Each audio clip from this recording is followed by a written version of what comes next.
आज से नहीं अनादिकाल से उस महादेव के विषय में जानते हैं, उस महादेव की पूजा अर्चना करते हैं, शिवरात्रि करते हैं, सोमवारी व्रत करते हैं, फूल से, प्रसादी से, इत्र से, दूध से उनको स्नान कराते हैं। मन के अंदर जो इच्छा रखते हैं उस इच्छा को वो महादेव हमारे पूजा पूर्ण करते हैं। लेकिन हकीकत में आज जिस महादेव के बारे में बात हो रही है, जो हमारे मंदिरों में है, जो हमारे घरों के दीवारों पर फोटो के रूप में उपस्थित हैं, क्या वही महादेव है? क्या वही महादेव की हम लोग जो पूजा कर रहे हैं सच में वो महादेव की रूपरेखा है? दीदी नहीं, ये तो हमारी काल्पनिक कल्पना है। जिसने उस शिव को बनाया है, जिसने उस पत्थर को बनाया है, ये हमारी ही और आपकी ही मन की कल्पना है। लेकिन असल में वो महादेव, वो शिव कहाँ है ये किसी को पता नहीं है। वो महादेव कैसा है किसी को पता नहीं है। सब अंधेरा में भटक रहा है। जिसको जिस हिसाब से उनकी पूजा करना है, अर्चना करना है, भक्ति करना है, वो कर रहे हैं। अपने अपने हिसाब से सब उस महादेव को रिझाने का प्रयास कर रहे हैं। क्या सच में वो महादेव है? हमको तो सबसे पहले समझना होगा कि वो महादेव है कहाँ, किस महादेव की पूजा अर्चना कर रहे हैं, किस महादेव को हम गुरु बना रहे हैं, गुरु बनाए हैं। उसके विषय में अगर हम समझदारी से समझने का प्रयास करें तो हो सकता है उस शक्ति के विषय में हमको जानकारी प्राप्त हो जाए।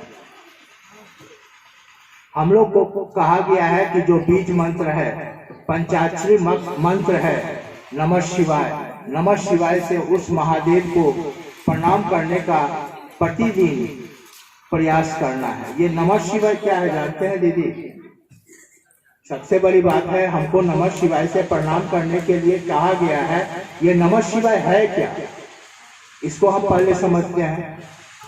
आप जरा सोचिए, आपके माथे के ऊपर देखिए एक पेड़ लगा हुआ है, बर का पेड़। ये बर का पेड़ के ऊपर एक फल लगा हुआ है लाल लाल सा, और उस फल के अंदर में छोटे छोटे सरसों दाना की तरह बीज लगा हुआ है। आज पूरे विश्व में सबसे बड़ा पेड़ बर का पेड़ है जो कलकत्ता में स्थित है और 700 साल पुराना है। वो पेड़ इतना बड़ा है कि उसकी कल्पना भी आप नहीं कर सकते हैं। जरा सोचिए, इसी बीज के भीतर जो सरसों दाना के समान बीज है, उस बीज को अगर हम किसी टेबल पर रख दें तो वो बीज किसी हरकत में आएगी? उस बीज से कोई पौधा या पेड़ निकलेगा? नहीं निकलेगा। लेकिन जरा सोचिए, उस बीज के अंदर एक विशाल वृक्ष छिपा हुआ है। छोटा सा बीज है, सरसों का दाना है, उस दाना के अंदर एक बहुत बड़ा विशाल वृक्ष छिपा हुआ है। उसका अस्तित्व है उसके अंदर में, लेकिन हमको कहीं नजर नहीं आता है। लेकिन वही बीज को अगर हम जमीन में गाड़ देते हैं, जैसे ही हम उसको जमीन में गाड़ते हैं, उसको पोषण मिलना प्रारंभ हो जाता है। हवा मिलता है, पानी मिलता है, मिट्टी से खनिज मिलता है, और जैसे ही ये तीन चीज उसको प्राप्त होता है, एक छोटा सा नन्हा सा बालक रूप में एक पौधा जमीन फोड़ करके बाहर निकलता है। और जैसे जैसे वो निकलता है, जैसे जैसे उसको पोषण मिलता है, वो वृक्ष बड़ा होने लगता है और इतना विशाल हो जाता है कि वो कितनों को छाया देती है, कितनों का बसेरा हो जाता है, और हमारे वातावरण में ऑक्सीजन का स्रोत बन जाता है। मानव कल्याण के लिए उपकारी पेड़ हुआ ना। ठीक इसी प्रकार जब हम नमः शिवाय से उस महादेव को प्रणाम करने का प्रयास करते हैं, उस महादेव का जो वो नमः शिवाय मंत्र है, वो बीज मंत्र है, और उसमें महादेव सूक्ष्म, अति सूक्ष्म रूप से विराजमान है। ये जो हम लोग नमः शिवाय करते हैं ना, इस नमः शिवाय में सूक्ष्म से अति सूक्ष्म रूप में वो महादेव उसमें विराजमान है।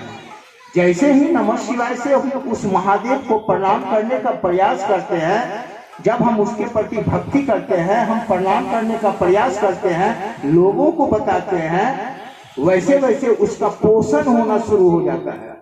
और जैसे ही उसका पोषण शुरू हो जाता है, वो बढ़ना शुरू हो जाता है। आपका मन, आपका हृदय, आपका पानी बदलना शुरू हो जाता है, उसमें परिवर्तन शुरू हो जाता है।